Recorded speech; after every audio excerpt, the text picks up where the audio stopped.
Welcome to FacingMelsMusic.com podcast, featuring some of the most heartwarming stories from musicians all around the world on FacingMelsMusic.com. And a very warm welcome to Facing Mel's Music. This is Mel Golding, and I have a wonderful guest, Dr. Robert Yoho. Welcome. Hi, Mel. I really appreciate your letting me on your platform and being able to share my message. And we're colleagues here. You don't have to doctor me. Let me do the 30-second disclaimer, which I'm forced to do because of American lawyers. This information is for general information only. Is not to be used. Is to be used at your own risk. And if you have a medical problem, you have to find a licensed provider and get advice from them. Great. Okay. So, Robert, or Rob, what do they call you, Rob? Robert's fine. Robert's fine. Okay. You are a retired cosmetic surgeon. That's which I really am interested in, actually. Very interested in. I think lots of performing artists would be very interested in this too. So we will get to that too. You're a former emergency physician as well, an author. And I did see somewhere that you were a mountain climber. Is that right? Rock climber. That's right. Rock climber. I tell my parents I tell my wife and my kids that my climbing career was more important than them. Half tongue in cheek. It sure was a lot of fun. I'm too old and broken up and orthopedically challenged now to do it. So you've been retired for how long now? Oh gosh, 3 or 4 years. And I've been working on my corruption books for a couple of years more. Yeah, you have some very, very interesting topics on that, corruption, and we're looking, okay, here we go. Here's the first advertisement, right? Butchered by healthcare. I'm not a money-making animal, Mel. These things are break-even, but this is a inflammatory title and an inflammatory image of a doctor sitting there with all that money.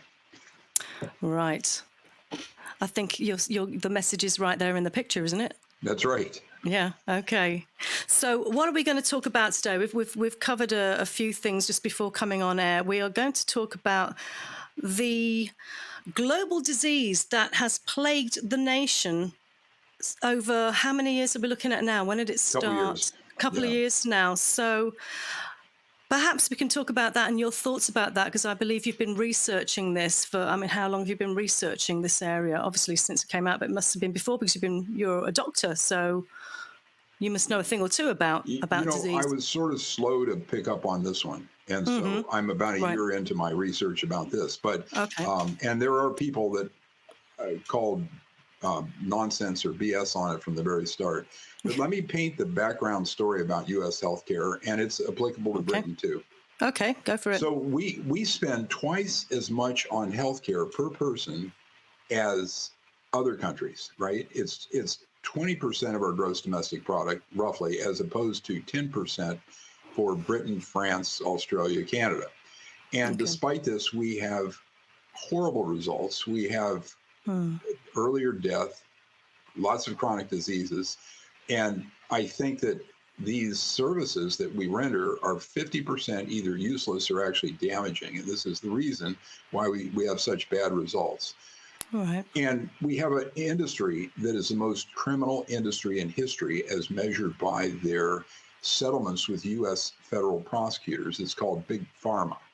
They've lost $86 billion in judgments and settlements to civil plaintiffs and the prosecutors since 2000.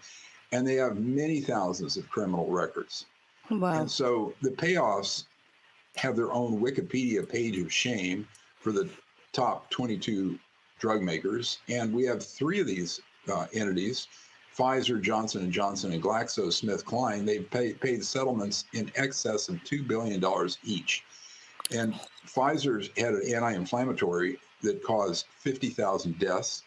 And they knew it would happen ahead of time, and they rolled it out anyway. And they did the same thing with the current treatment for this current disease. And here's a quote I'd like to read by Peter Rost, who is a Pfizer former marketing vice president. Yeah. He says it's scary how many similarities there are between this industry and the mob. Obscene amounts of money, killings and deaths, bribing politicians and others. The difference is all these people in the drug industry look upon themselves as law-abiding citizens. However, when they get together as a group, it's almost like when you have war atrocities. People do things they don't think they're capable of because a group can validate what you're doing is okay. And here's another quote by a Park Davis Pharmaceuticals CEO. He said, if we put horse manure in a capsule, we could sell it to 95% of these doctors. And that's their attitude. Oh, good Lord. The FDA is an agency that supposedly oversees our U.S. drugs, but over half its income is paid directly by pharma. And the UK regulator, NICE, NICE, has similar conflicts. So the result is these agencies think of these companies as clients. And if the FDA refuses to approve a drug, they might have trouble making their own payroll. So the FDA and pharma work together to fake the drug patent studies. And I don't use that word lightly. No. They use statistical manipulation. They corrupt research subcontractors. And my idea of these research subcontractors is a kid in a basement in Pakistan with a baseball cap faking the studies. And some of it's probably that bad. They're allowed to hide the studies that don't promote drug sales because even though we pay them to do the studies, they own the studies, right? So here's what's going on.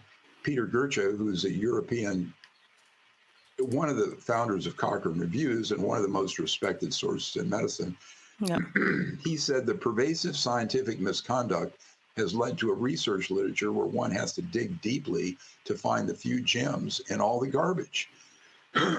There was a BMJ editorial. BMJ, British Medical Journal, is the one, sort of the last person standing in the medical literature with any integrity.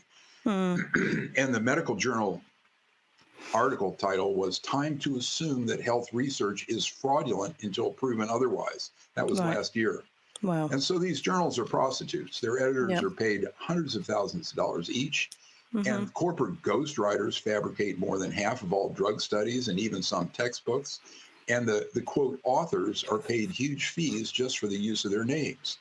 In law or business or government, these sorts of bribes could result in firing or criminal prosecution. But in medicine, it's all accepted practice, and they just call it conflicts of interest. Now, I've abolished that word, that phrase from my vocabulary. I call it bribery. Right.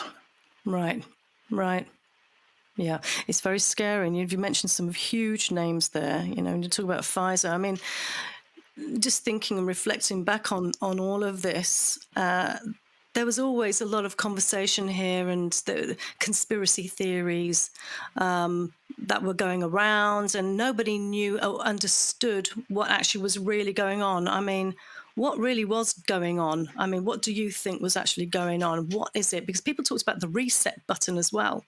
I don't know if you're familiar with that. So the first thing to define is when your BS meter should immediately perk up and you should ignore whatever is said. And one of these things is when they call it a conspiracy theory, because that phrase was popularized by the CIA to debunk the Kennedy assassination theory that the CIA was involved. So here's a list of words that you can call BS on. Whoever uses these words, you should just laugh it off. Debunked, quackery, anti-vaccine, vaccine hesitancy, misinformation, fact-checking, and more recently, domestic terrorists. So these are the words that immediately cause you to call BS on anything that comes after them. Yeah, the narratives are being controlled centrally and virtually word for word in the mainstream media. And if you waste your time looking at CNBC or even Fox or Facebook or Twitter, you have to realize that we're facing a wall of censorship that's centrally managed. And if you want the truth, you have to read platforms such as Substack, which is a blog platform, which so far we're all waiting for them to censor the first time. But so far it's been a free platform and we can say what we want, and you can read about what's really happening. Yeah. Substack.com. Okay. There are other platforms too, but Substack is a ray of hope in an otherwise And Okay. you guys don't have a First Amendment. You don't have an absolute right to free speech. This is the foundation upon which the American legal system rests, and it's been at least 50% destroyed by these private companies who have been going after these different narratives that are they're absolutely true. And I mean it's a very sick thing, and it's very, very concerning. And I've never seen anything like it in my lifetime. Yeah, you sound very, very disturbed by it. And you've been in the field for how many years did you say you've been in the field actually? I'm 68, Mel. I'm an old man. When did you start? So I what? started in my 20s. Right, so that's what I was thinking, 40 odd years. So that's quite a statement to say that after such a long time doing what you're doing, to actually, not have seen anything like this ever in your life. The home team is in big trouble here, and it's a lot worse than most of your listeners think. And it's not related to this disease that has been manufactured and foisted on us. And it's not real. It's not the worst part of it is not this purported cure, which is given by shot, and is actually worse than the disease. The worst single thing is the censorship, and it has prevented the doctors from treating this disease properly because the cures for it have been suppressed, and the cures would have prevented 85% of the fatalities. And that's the thing that red pilled me. I just fell out of my seat when I finally realized that. There's simple drugs that are, they're one of them. There was a Nobel Prize awarded for one, and they have many applications, and they would have treated these things, and we would have backstroked through the entire nonsense. That was, we have documentation that it was all manufactured. And I'm gonna cite my references here, right? Yeah, go for it. Okay, this is the best single book about it, right? Okay. The Real Anthony Fauci by RFK Jr.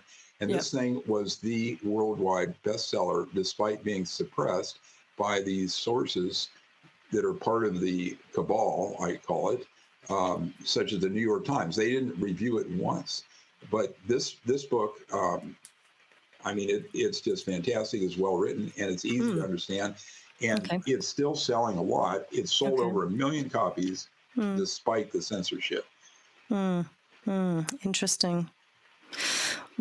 Robert, where do you think people are at, as in the public, in terms of what do they believe? I mean, what are your thoughts on that? Good where question. Are they at? Good question. Where are they at? So it looks like a third. I mean, I'm in California, which is the belly of the beast. I mean, we're basically well known to be completely crazy here. And no comment. And so, despite the end of the mask mandates, the illegal mask mandates, the mask mandates that went against our Constitution, at least 10% of the people are still going around outside with masks on, which is ridiculous.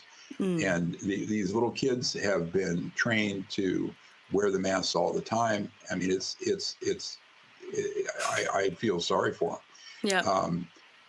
So we have a third of the people that listen to mainstream media and are on Facebook and Twitter and all this stuff, and have been programmed to believe what the government says, and what this narrative, which is coming from primarily from this World Economic Forum. It's the Billionaires Club that is promulgating this. A third of us have been pretty much understand that the whole thing is a pack of lies from the start to the finish. And the other third is somewhere in between. But the good thing about this whole business is that once you understand, once you see the matrix, and that's the metaphor, you never go back to thinking that you can find truth on CNBC or one of these mainstream outlets, and you just have to laugh them off. And even Fox is censored to some degree because it's 75% of all TV advertising is sponsored by Big Pharma. 100%, virtually 100% of the news stories are sponsored by Big Pharma, and they can afford to do this because they have this product that they've been trying to give to everyone in the world that is not just the most profitable drug in history, it's the most profitable product in history. Compare the profits to the iPhone or Coca-Cola last year. Good I mean, Lord. they don't Wow. even have to advertise because they've gotten these governments to push it like drug pushers. I mean, it's freaking horrible. It's scary. It's It's scary. very, very scary. These corporations and these large entities have come out of the closet in the last 2 years. They were behind the scenes before that, and most of us didn't really see them. But now they've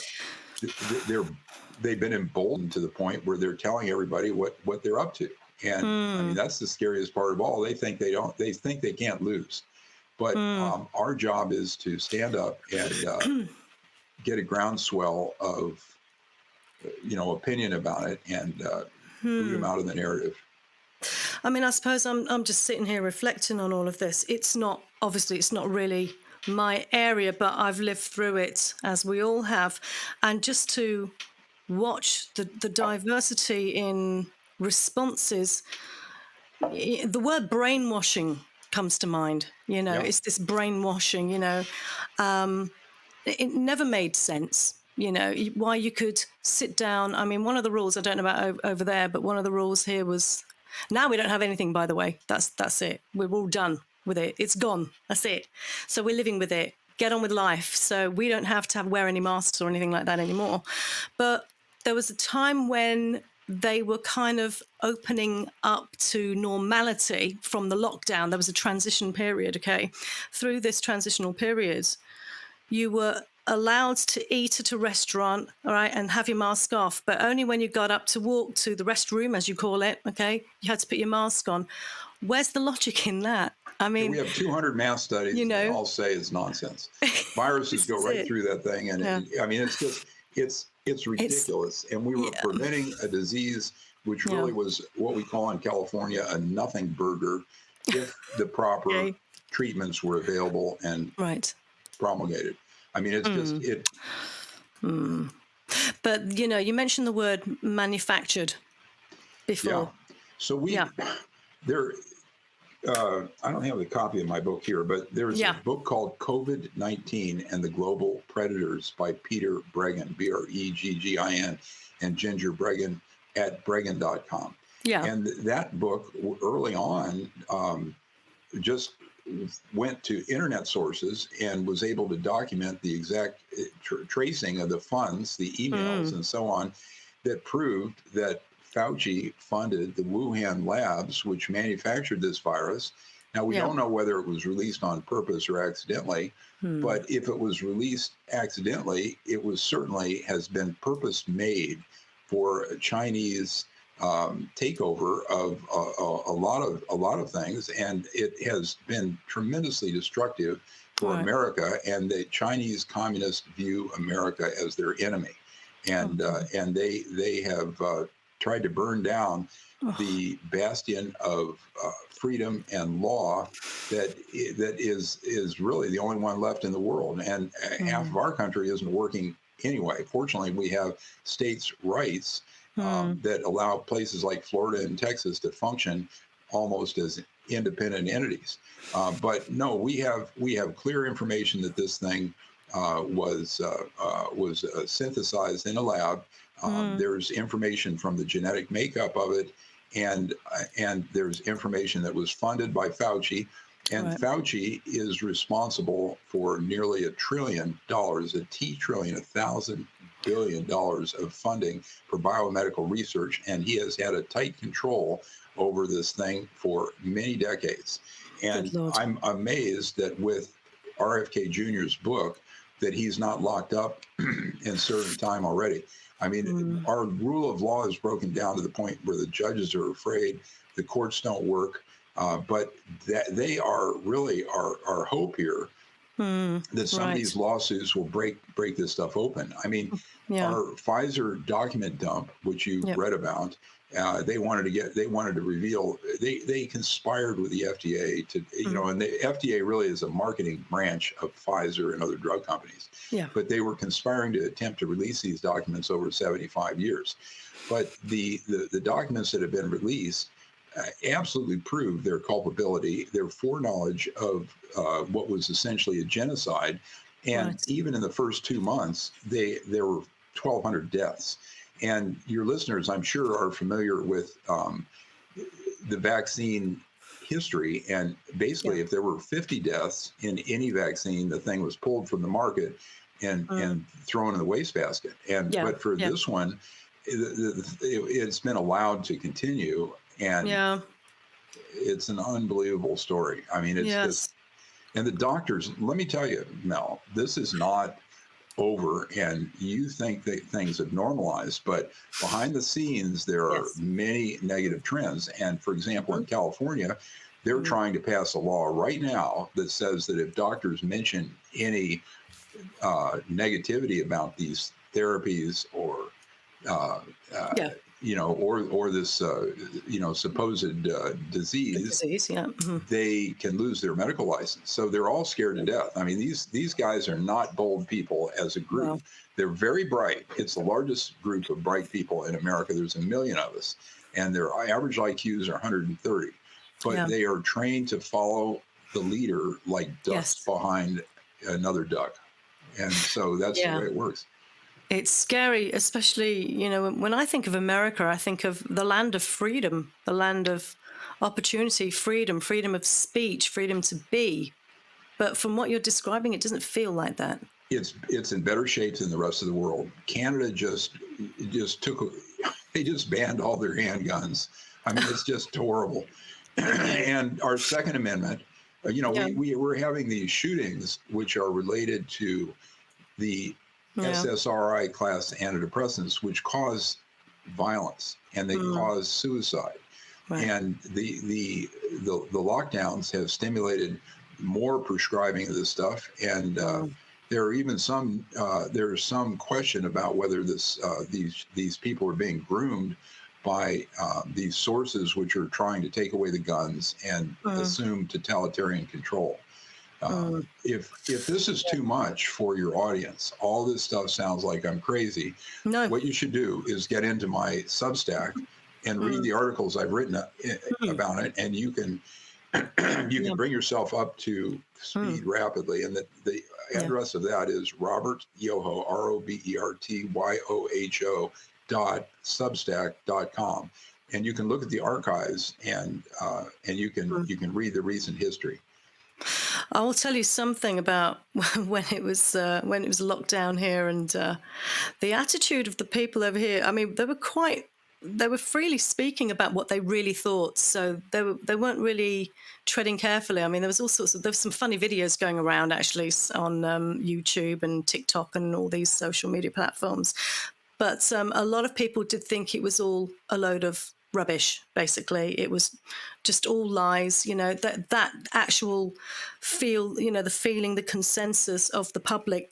I don't think you can really fool the public too much these days. I mean, I think we've wisened up quite a lot. There are some people who, and I know a lot of people who like to follow suits. They're following the guidelines, and they don't know, they're innocent, but there are a lot of people over here actually did question a lot the whole thing, and it just didn't add up. Things didn't add up. Responses didn't add up. How come? Which was the first treatment to come out? Was it Pfizer? Was that the first one? Because there's several now. There were several. Yeah, there's I don't know which one came first. I can't remember which one came first. These Pfizer and Moderna are majority owned by these enormous financial entities. Yeah. And I believe Vanguard owns more than half of each of those corporations, and the amalgam or the group of Vanguard, State Street, and what's the third one? BlackRock. Okay. There's something like 35 trillion plus in assets, and the way that these narratives can get perpetrated is the cross ownership of all these entities. And there are people at the top of these things. Like there's an absolutely insane guy named Fink at the top of BlackRock, and he is promoting all kinds of politically correct woke nonsense which is destructive to our systematic rule of law and systematic Western values, Judeo-Christian values. And the goal of all this thing seems to be to put the whole system in the control of a few people, a few thousand people. And these I call them jackals because they want to eat anything. They want to eat our lunch and their lunch too. These jackals are centered at this World Economic Forum, and your listeners should watch this thing closely because they're not shy about revealing their plans now. They think they're so far ahead of the game that they can say that things like you're going to own nothing and be happy. And have you heard that phrase already? Yeah, absolutely. Yeah. But they're crazy, and they don't understand that the productivity of the world is based on the most freedom. So people can be the most creative and produce the best if they are free. And one of their narratives is this insane idea that carbon should be conserved, and that carbon credits they've got this whole idea when actually carbon is responsible for the greening of the earth, and the increase in greening has been seen in NASA photographs from space since the 1960s. And the whole conservation movement, the Greenpeace, I mean, it's fraudulent from start to finish. Have you heard about the Plastic Ocean movie? Yes. Well, it's fabricated, and the photographs they used came from tsunami photographs. And whenever anyone goes through that area in the Pacific, where there supposedly is an area the size of Texas with floating plastic, you look around and there's no plastic. And so what they say then is they say, well, it's floating right beneath the surface, right? Well, it's as if you ever scuba dive, in order to float right beneath the surface, you need something called a buoyancy compensator, and all these pieces of plastic don't have. And so this stuff is basically inert. It doesn't cause ecological harm, and it's being whipped up with these fake photographs of whales that they shoveled plastic, who washed up on the shore for some reason, and they shoveled plastic into their mouths, and then they took photographs of them. And the lies just go on and on and on. Lies, They claim that the polar bears are becoming extinct. Well, there's so many polar bears now, and their population have grown so much that in the Northwest Territories in Canada, they're having a lot of Inuit Indians being eaten by polar bears. And so the Inuits are all holding up their hands saying, this is no good. We got to kill some of these polar bears. There's too many of them. So it's misinformed. You're talking about being misinformed completely. I interviewed Patrick Moore, and you would enjoy interviewing him. And he's the head of Greenpeace, the former head of Greenpeace. And he left them when he discovered that all they were interested in was scaring people to get more money. And that's the carbon lie is the craziest thing imaginable. We are at a geological low over this last 600 or 700 billion years, a geological low in atmospheric carbon. And it basically, we're almost at the threshold where the plant life dies, right? And this little blip in carbon increase that we've gotten since the Industrial Revolution has saved the planet, has kept it green, has kept things growing. So it's like the reality is inverted for this narrative. And I think it was Stalin invented this idea called the big lie. And that what that means is you come up with something that's so preposterous that people don't think there's any chance that it could be a lie. I mean, it sounds so we're seeing the big lie used over and over and over, and it's a reality inversion field. So I'm sorry I rant, Mel. You go ahead and take this where you want to go. Robert, I'm in shock here. That's all. I'm just sitting here thinking, I don't know what to say. It's worse than you think. No, especially when you mentioned about the Greenpeace as well. And I'm thinking, and all these TV, the ads, the adverts to get people to donate now to save the planet. We're talking about saving the planet.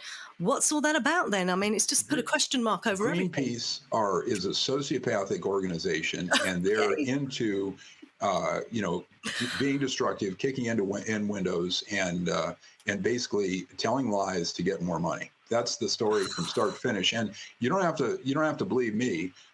Read Patrick Moore's last book. He's doctor, and it's easy to read, and it'll just stun you about virtually every quote ecological story about this global warming. The global warming and cooling has no geological relationship to the carbon in the atmosphere. Really? And so yes, none. And if there is a relationship, it's inverse. So he's got charts about that, and I mean, we know what the crazy. What the CO2 in the atmosphere from Arctic ice cores, drilled down in the ice. We know we've got inferential data about the temperature as well. So the relationship is none. And these people are, and of course this whole thing used to be being scared about global cooling, and now it's global warming. So, and who knows? And then they call it climate change because nothing's happened for 20 years. Yeah, but that's what they're talking about, trying to get, a hold of, to try and get together, to try and fix. The cultural destruction that we're witnessing is stunning. And the transsexual thing is another horrible story that was outlined by Abigail Shirer in her book, Irreversible Damage. And in a nutshell, and that's an easy one too that I recommend. I couldn't get her on my podcast. She's an A-lister, and I think I'm a C-lister. Okay, fair enough. You're a B-lister, right? I don't know what I am. I'm just a lister. Well, you've got a thing people have heard of you. But so the transsexual thing. Yeah. We're not quibbling with adults who decide to dress in women's clothing or decide to cut off their genitalia or whatever they want to do. But the problem is that we're seeing this grooming process of our most vulnerable, psychologically vulnerable people, who are adolescent girls. And these the influencers, the quote influencers on YouTube, are allowed to post all this nonsense, and these kids are often, they have emotional trials when adolescence is not easy for anyone. And that's my area of interest, is adolescence, actually. You should read that book and look at my podcast about that. I will do. Again, robertyoho.substack.com. But so anyway, these kids have trials, and sometimes they're serious trials. Sometimes their parents are breaking up or whatever, but there's drama in a young woman's life all the time, right? And so they get captivated by this idea that they can change their sex and everything will be hunky-dory. And when in fact, there's no, the marker for the transgender community is attempted suicide, and nearly half of them attempt suicide, and it doesn't get any better after they quote transition. So the way they're groomed is first they're groomed to use breast binders, which essentially ruin the breast structure. It flattens out breasts and make them saggy. So occasionally breaks ribs. It's worsens asthma. It's a very stupid thing to do. Wow. And then after that, they are groomed to take puberty blockers called like Lupron, which is a tremendously toxic drug that's used to treat some forms of cancer. And that in some people's opinion, brain damages these adolescents so they never develop. Then the third step is testosterone use, and they use male doses of testosterone. Now, testosterone is good for you, right? But in the doses that are used for these young girls, it makes permanent alterations in their face and their body that never go away. And many times between these two supposed treatments, their ability to have an orgasm vanishes forever.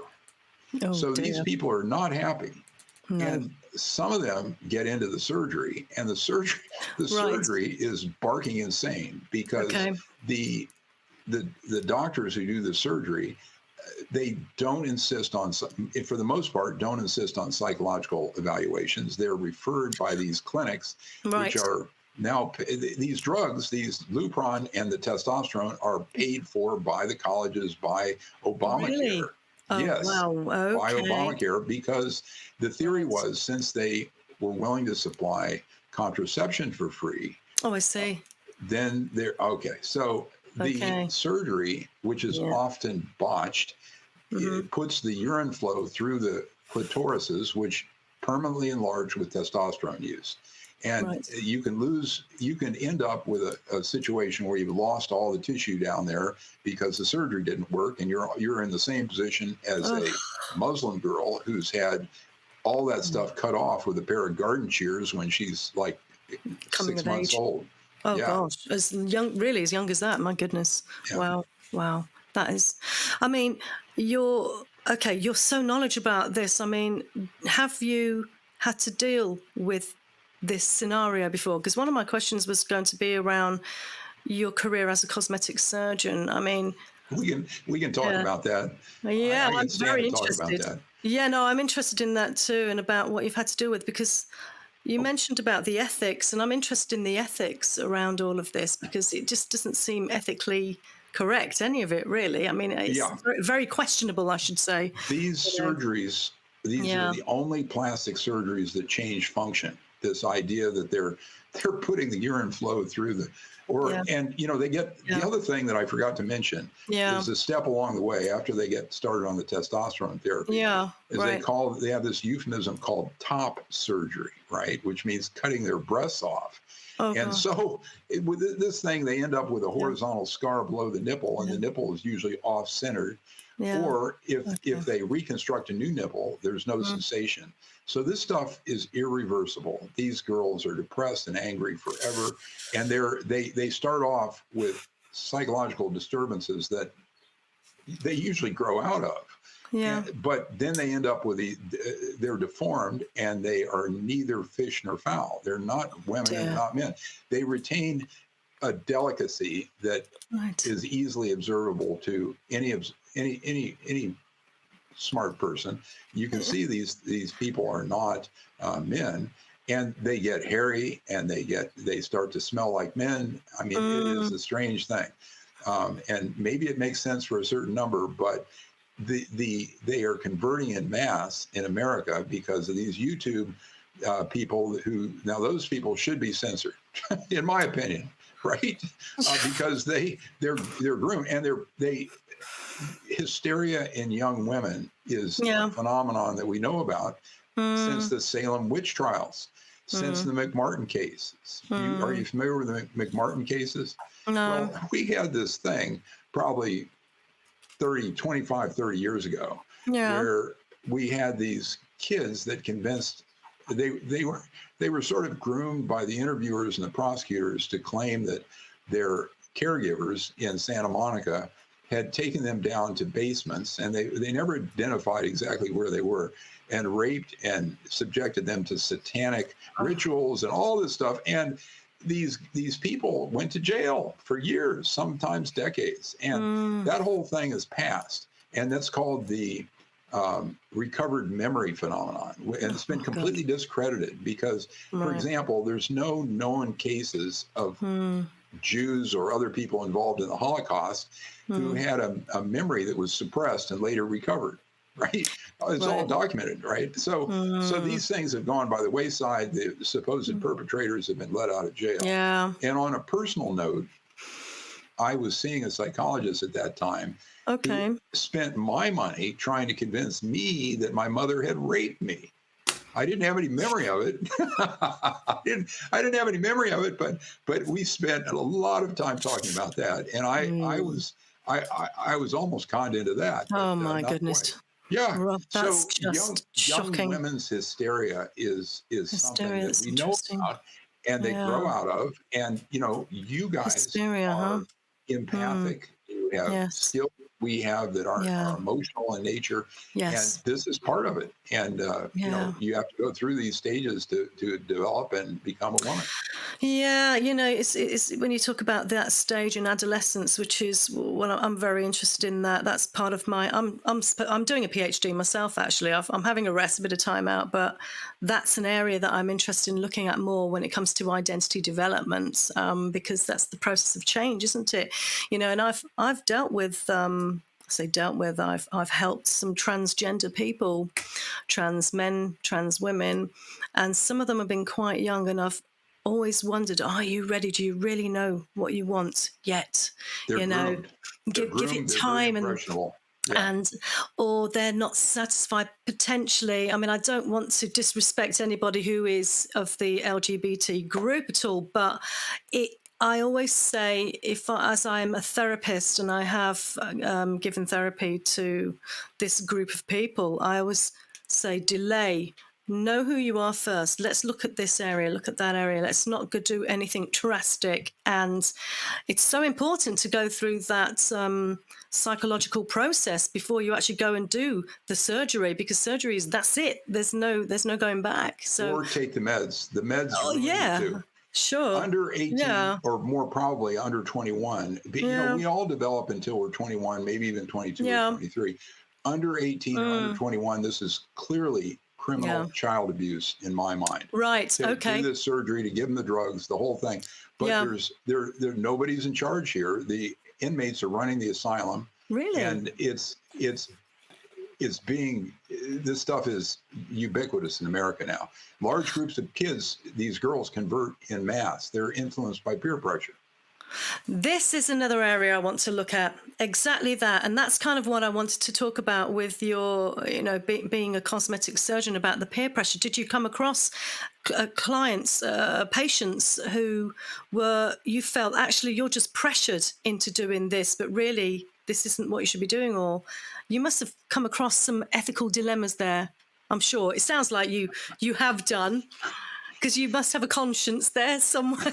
No, you do. Somewhere you do. You can find it. It's microscopic. But oh, dear. It's hard to balance, isn't it? Because you know what they want and you know what you think as well. So that's quite tough to balance that out. The big problem is the conflict of interest, because you make money when you operate. And it's really, I mean, I think that's the worst thing in medicine is fee-for-service medicine. It turns everybody into a prostitute for their paycheck.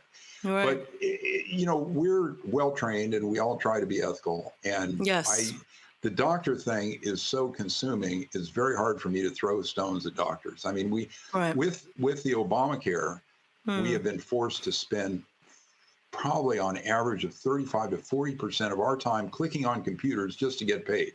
So these people, and I'm retired, I never had to do it.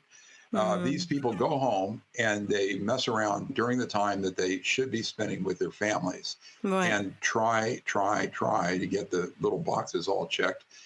The number of diagnosis codes is multiplied by a factor of 5 or 10.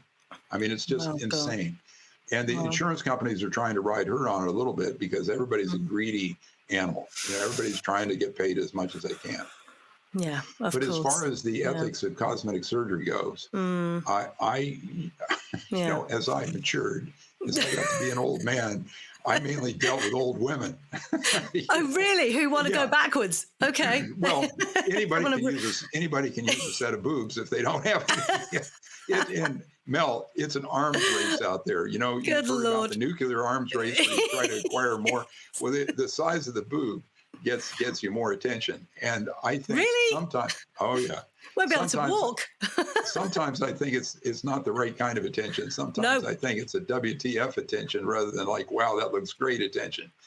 So there you go again. Psychological reasons, there you are. Exactly. It's all the same stuff, it's all psychology. So gosh, okay. So you've been dealing with that. So mainly the older sort of clientele, really. And facelifts and all that. And depending on your abilities and your skill, that can make a huge difference. I mean, people want to look younger. And California, at least 10% of us have had cosmetic surgery out here. Good Lord. It's not that expensive. Wow. It's not that big a deal. Wow. the And norm. I think it's helpful. I mean, these women who had no boobs and they get their breast Yeah. job, Yeah. they acquire powers, they acquire superpowers that they never had before. It's bizarre. It's absolutely They may bizarre. complain that people are looking at their breasts, but people pay attention to Yeah. them. Yeah. Isn't that what they wanted in the first place? That's what they wanted. Yeah. In the first place. But because there's something you mentioned, something about patient first. The patient first ethic is left behind. That was quite a statement to make. And you're right, actually. That It's all about money now. It's all about money now. It's so sad. So sad. The doctors have been manipulated by the corporate structures and the regulatory structures. It's really sick.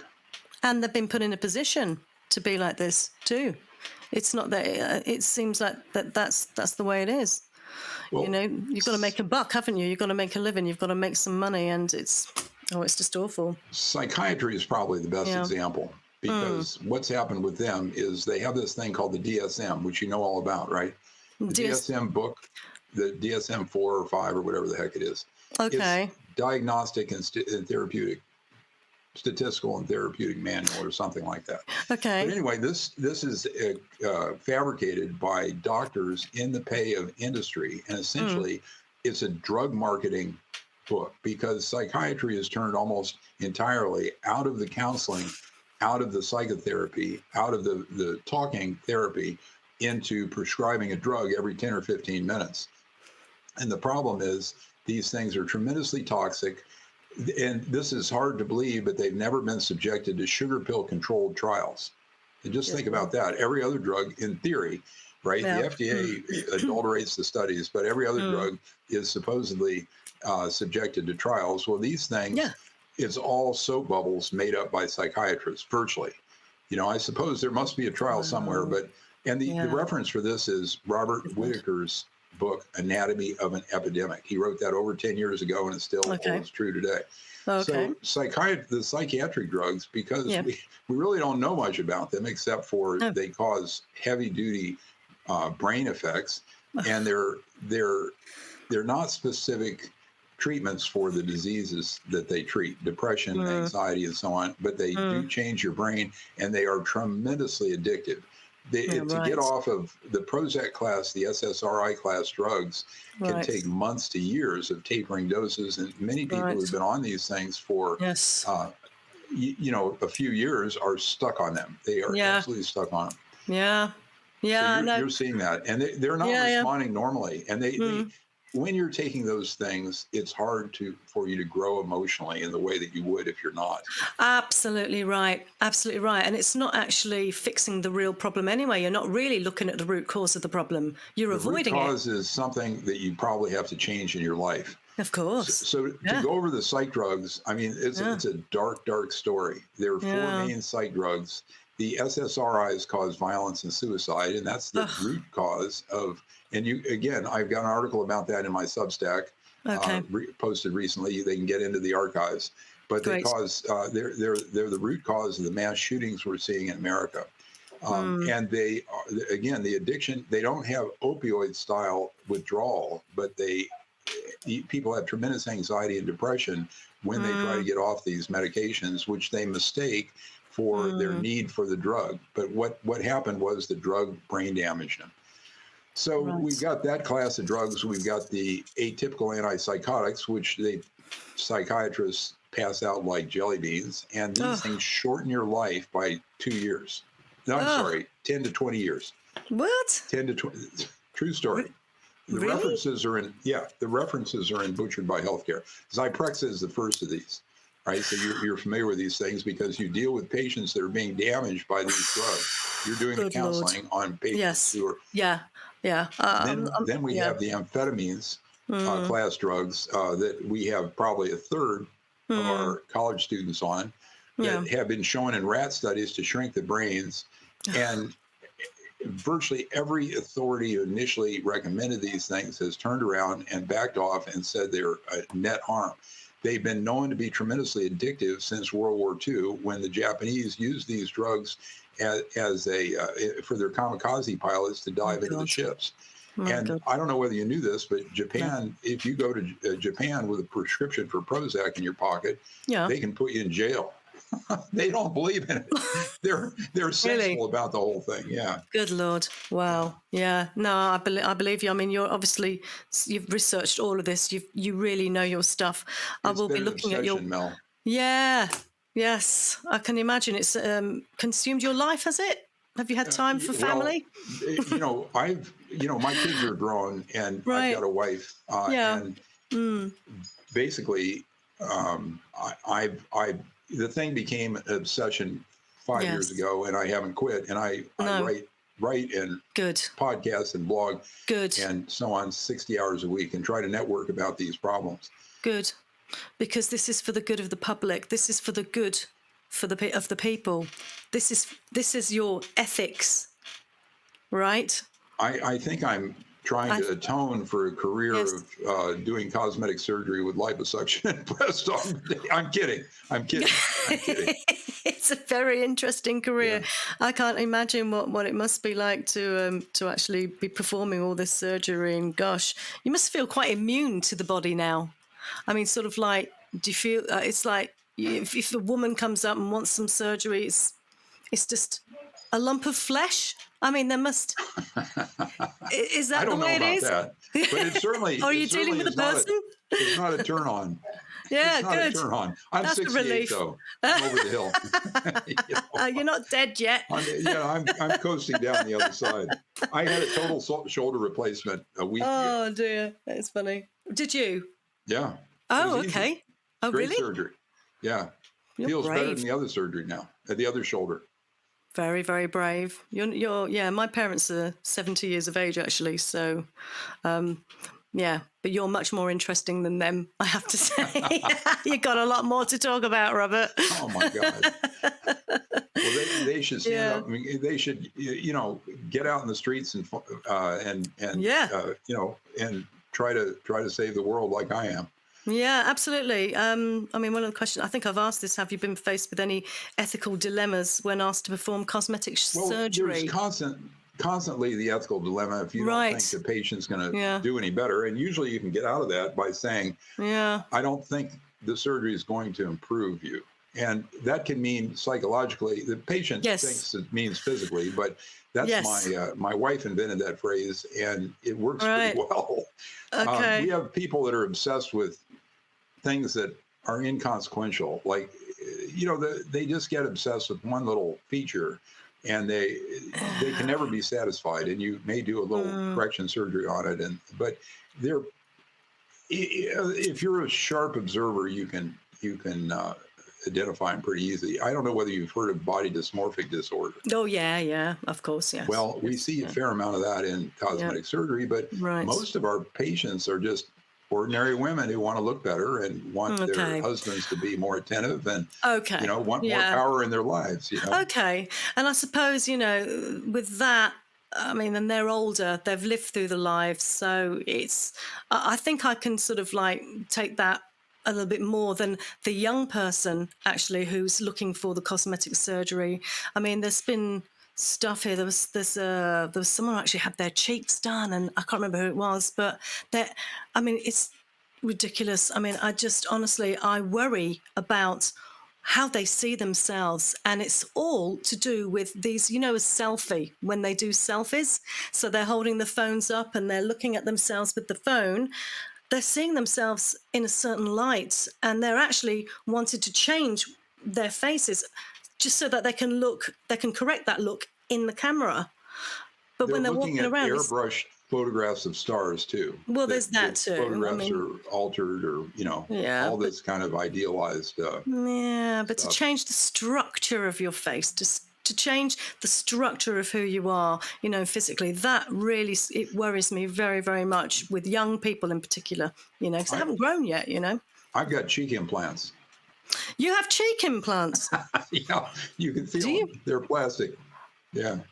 And it made me look a little better, but at my age, looking a little better is like looking a little better than what? That's what I'm saying, though. But that's what I'm saying. I'm about to have my teeth done. I'm going to have a brace put in. So, smile for me. Let me see. They don't look so bad. No, but I it's know, not. but You're I'm just missing a spreading. canine tooth, and that it's been a hang up for years. Trust me, because a very silly dentist over here took the the Yeah, canine, the they two pull pointy them out. ones. So he took that one out instead of just correcting the position. They're the two teeth you never take out, by the way. I say this for everybody, are the canine teeth. You never take them out because they determine the position of every other tooth. Mel, if that's your problem, you have no problems. That is my problem. It's a real issue. Plus a little bit of weight, I think, it'd be nice just to lose a little bit of weight. That's it, really. But other than that, You should look at FitRx and look at those diets, because there's a Okay. lot of success with FitRx podcast on Buzzsprout. And it's referenced in my Substack. I interviewed the guy, and you can listen to my episode first. And we've had a lot of success with the high protein diets, including carnivore, and also the other one, which is keto. And the people have done very well. It's pretty individual. I think before we wrap up, we should do an update on this disease, which is and the supposed treatment. And what we're finding is that people who've had this injection treatment have been the ones who've been dying and being hospitalized around the world. And we have country data. It's hard to get honest country data out of the United States, but we have country data from Britain, and they shut that down a couple months ago. But until a couple months ago, it was completely clear that people who had this treatment 2 or 3 times or whatever were the ones who were in trouble with this disease. And the reason for that is that the treatment creates manufacture of the problem. The certain kinds of proteins are manufactured in the body, and that the thing never was a true it never was a true prevention for the disease, because its structure was entirely different. So that's absolutely horrifying. We have probably about 30,000 documented fatalities in the United States on this one database called the VAERS, VAERS database, which is incomplete, and it probably is underreported by a factor of 5 or more. So we've had hundreds of thousands of people that have been killed by this supposed cure. Right. And we have had information from insurance companies and country sources such as Germany, which have documented that the overall death rates have gone up during the treatment the time that this treatment was available. That's 2021. And they've been going up in a stunning fashion, 40%. And in young people, much, much more, the fatalities. The last thing is we have had these military whistleblowers where the data is complete. And this shows horrifying trends in the U.S. military as far as their health goes because of these treatments. And it has to be causal, because it's exactly the same time frame. And the problems with this thing are legion. I mean, it's an imitator of almost any kind of problem you can possibly have: heart attacks, myocarditis, neurological problems, Guillain-Barré, but most particularly blood clots. And that's the reason that's why scary. It's horrifying. And I have friends that have died of it, like drop dead on the day of. Oh, it's horrendous, and I heard all stories as well. There was one thing I was going to ask you. The disease beginning with O is likely to end the entire escapade. Right. So that was the theory, and that's what I believed early on. But the problem is the people who have gotten the treatments for this thing, they're more vulnerable, because they've had injections of the same substance that was causing the original problem. So, there are problems with O, and it is continuing, and there are deaths occurring, and there are hospitalizations, and I mean, it's like a freaking never-ending nightmare because of the perverse effects of this treatment. I mean, it's all through the treatment. It's all the treatment, isn't it? It's all about the treatment. And the long hauler syndrome is largely due to the combination of getting the disease plus getting these horrible treatments, which cause all the harm. And Mel, we don't know what the long-term consequences of this thing are. And I don't mean the disease. People get over the disease and become more or less permanently immune to serious problems if they don't get the treatment. But there are theories about people who've gotten the treatment that suggest that they're in trouble over the long term. My best guess is that if you make it 18 months without a problem, you're okay. But I currently have a friend who's had 3 of these things, and she has polyjoint disease, rashes, and she's sick as hell. And her parents, as an only child, her parents are tremendously worried about it. And, the treatments aren't that good. Yeah, no, it's still scary stuff. Well, I think it's been an absolutely fascinating conversation with you. Definitely nothing to do with music, but it is in a way. It's to do with musician. It is to do with the world. It's global. Excuse me, and it's very, very important. I just want to thank you for your time and for coming on and for sharing this. Just to end, what's your website that people can go and visit? Where are you? Okay, so I mentioned robertyoho.substack.com. That's the best place, and you can go through those archives and learn about the whole thing. But I also have robertyohoauthor.com, which tells about my 2 books. And if you email me, these things are selling, 10 or 15 copies a day, but I'm not a money-making animal. No. It's all great. Break even. But if you email me about those, I will send you a free copy just for Mel's listeners. Lovely. Great. And then the last one is it's Buzzsprout Surviving Healthcare. And if you search for that, you can find the episodes, the audio. Fantastic. I shall be doing that, and I'm sure a lot of my listeners will also do the same too. Thanks very much for your time. Mel, you're very kind to have me on. Thanks again. God bless you.